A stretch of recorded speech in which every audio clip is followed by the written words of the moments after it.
Hello fam, welcome back once more to Irish Agility, a platform where we simplify Agile, a platform where we strive to break down Agile related concepts to the granular level. So today fam, I'll be walking you through 5 strategies or 5 secrets that you can use to improve on the value of your retrospective.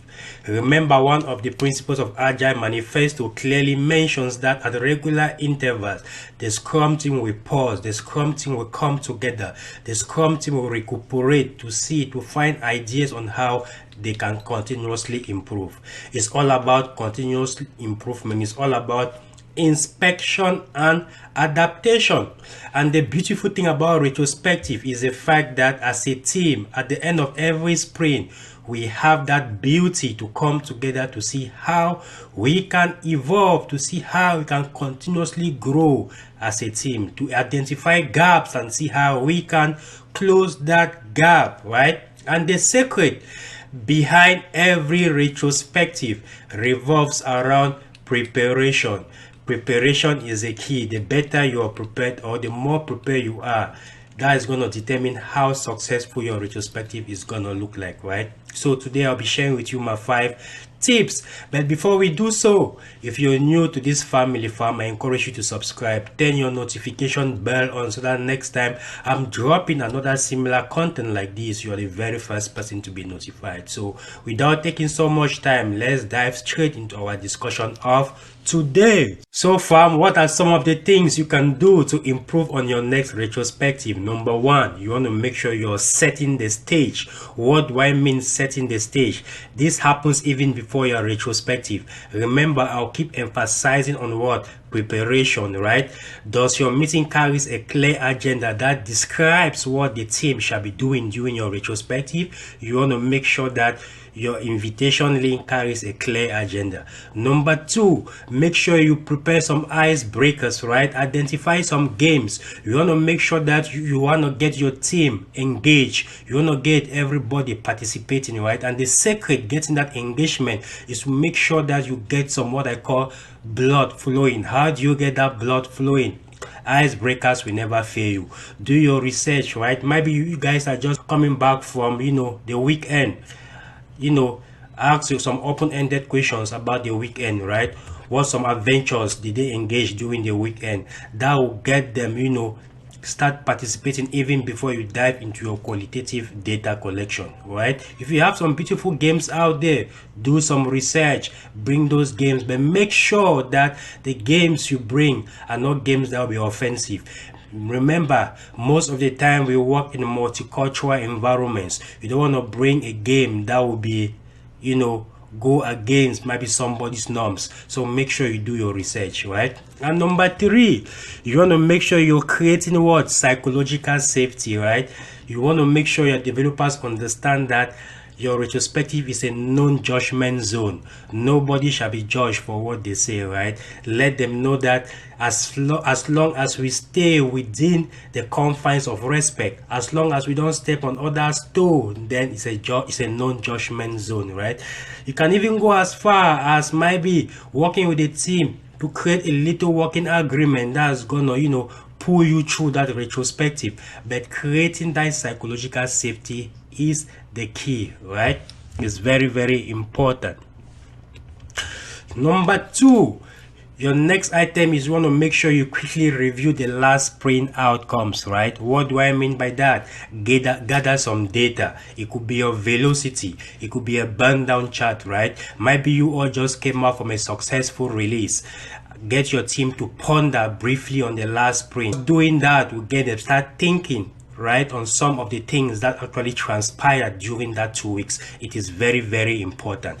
The second thing you want to do is get them also review the past retro action items. Remember, at the end of a retro, you come up with some action items that the team is going to take onto the next sprint to improve on those items. So while you're coming back together as a team in a retrospective, ensure that you're reviewing the past action items, right? So that you can actually capitalize on those successes to get your team more engaged, to get your team, more motivated. It is very, very important. The mistake I see most Scrum Masters make is to dive straight into qualitative data collection without reviewing the past retro action items. Number three, now it's time to collect your qualitative data. Now it's time to focus, to discuss on what transpired within that 2 weeks, right? What were the positive things that we can keep within the team? What are the bad things that we can fix? What are the gaps that we can close, right? What are some action items that we can get? But it all starts with what? Qualitative data collection. Number one, you want to make sure even before time, decide on what retro format you want to use. There are so many retro formats out there, fam. You have formats like the what went well, what went wrong, action item. You have the sailboat retrospective format. You have another format where sometimes I've seen some scrum masters, I've used that in the past. I just come there and ask my team to look for one word that actually describes the last sprint. They will come out with those words, and then out of those words you can actually drive discussion around those individual words. So decide on your retrospective format. Decide on what tool you're gonna use. Is it a mirror board? Is it an ID board? Right now, Jira has actually created a new feature where you can actually conduct your retrospective right there on Jira. Number two, ensure active participation, right? Without active participation, without engagement, there is no way we can collect qualitative data. So the secret to you driving that active engagement still revolves around your preparation, right? Remember, we spoke about icebreakers, we spoke about some games, right? Even beyond that, during engagement, what are some of the things that you can do to make sure that you are getting the quiet folks in the room to contribute, right? Some things that I do most of the time, since I already know the introverted or the quiet folks within my team, I'll call their names. Hey Edwin, what do you think? Oh Edwin, is there anything we are missing? Get everybody participating. Look for ways to actually get your team collaborate is very important, right? Number three, ensure you capture exactly what is being said. What do I mean by that? Sometimes as Scrum Masters, we might not be that technical savvy. So when a developer mentions something that is technical, right? What I've done in the past is to ask them to write it, might be in the chat, and then I just copy and paste. It is very, very important. Another thing you can do, right? Depending on what tool you're using, you can clearly copy the URL and share it in your chat. Once they click right there, they will have the bot in front of them. They can directly type whatever data they have in mind, or whatever improvement item they have in mind. But it is very important to ensure that you are capturing exactly what is being said. Now it's time for you to review that data. You have some data in front of you. Work with the team to actually review that data. Might be in the process of reviewing that data, other things might come up. Review that data collectively with the team. This activity might take you anywhere from 10 to 15 minutes. Then number four, now it's time to decide and vote on the action items. You have a basket of qualitative data, but at the end of the day, it might be impossible for you to take all those items onto the next sprint.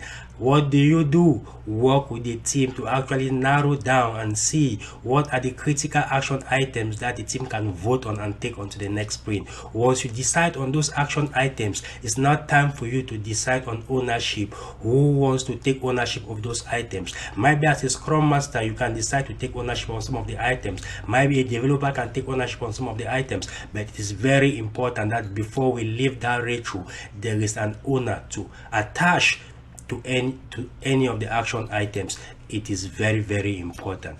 Number three, encourage shout outs. Then you also want to make sure that you close your retro on a positive note. It is very, very, very important, right? Make sure you close your retro on a positive note. Ensure that when you go during your sprint, you are actually ensuring that the action items you all arrive at, the action items you all decided, are actually being implemented. The mistakes I've seen most Scrum Masters do is every retrospective, they have a basket of action items, but they do nothing to follow to see through that those action items are being implemented. That is a very red zone, right? When your developers realize that every retrospective, you just keep adding the action items without nothing being done. they will feel reluctant to attend your retros. So if you vote on 2 action items, Edwin, ensure that you're following through in the upcoming sprint to ensure that those improvement items are actually being implemented. What are some of the strategies that I've done in the past? Might be during your daily stand-up, you're constantly reminding the team, this is what we agreed upon. We want to ensure that we are actually pushing our stories to developers for them to test well ahead of time, right? Whatever action items you actually decide on, ensure that you're constantly reminding them. It is very, very important. You can use your team's chat. Ensure that you're using your team chat to remind them on the action items. It is very, very important, right? Maybe you have a direct email link for the team. Ensure that you're constantly reminding them so that it stays what on their subconscious. Another strategy you can use is to create a backlog improvement ticket. Imagine maybe you have 3 action items that you all discuss that you want to take onto the next sprint. When you meet during your sprint planning as a Scrum Master, take that obligation to create some backlog improvement items based on those action items, so that when you all convene during your daily stand-up, as you all are discussing how you're progressing towards those tickets, right, those action items also becomes part of that discussion. It is very, very important. And last but not the least, make sure you capitalize on the improvements. No matter how small it is, right, every win is very crucial for the Scrum team. Every win is very crucial to be celebrated. So make sure you capitalize on those improvements. So to summarize this discussion, fam, in my past experience as a Scrum Master, as an Agile practitioner, what I've come to discover is that the secret to every retrospective, the secret to all your Scrum ceremonies, be it daily stand-up, sprint planning, sprint review, revolves around preparation.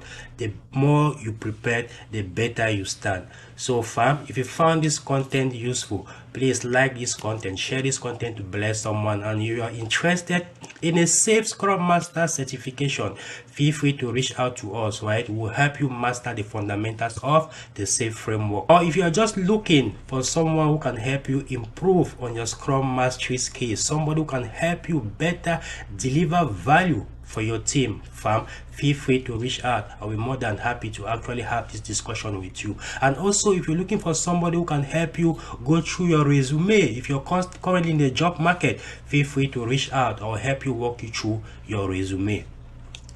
Peace.